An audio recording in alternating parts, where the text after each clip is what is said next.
د مشکلاتو د حل لپاره، د قرض او پور خلاصولو لپاره، داسې د مرضي او د نورو ستونزو د حل لپاره چې هر څه کتابونه راوړي دي، هغه دا دي چې د شپې په برخه کې الله رب العالمین ته ژړا، د شپې په برخه کې تهجد المنځ، دعاګانې او استغفار ویل.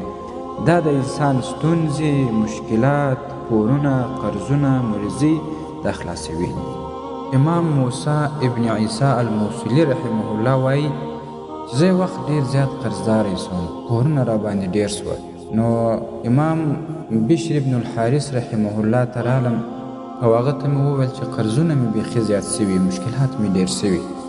هغه راته وویله چې علیک بجوف اللیل، تا باندې دا ده چې ته د شپې الله رب العالمین ته وژاړې، دعا وکړې او استغفار وغواړې. بیا دی وایي چې امام احمد ابن حنبل رحمه الله ته ولاړم، هغه ته مې وویل چې پورونه بیخي راباندې ډېر سوي دي، چې غرق یم.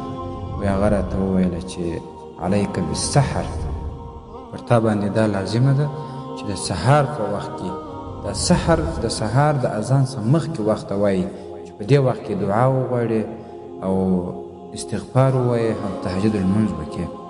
نو که د انسان هره ستونزه وي، هر مشکل وي، د هر تکلیف سره مخ وي، نو هغه ته پکار ده چې د شپې په حصه کې تهجد وکړي، دعاګانې وغواړي او استغفار ووایي. الله رب العالمین به دا دعا قبوله کړي، د ده د مشکلات، پورونه، قرضونه، ستونزې به حل کړي، ځکه دغه وخت الله رب العالمین د خپل بنده دعا قبلوي او دا د اجابت وخت دی.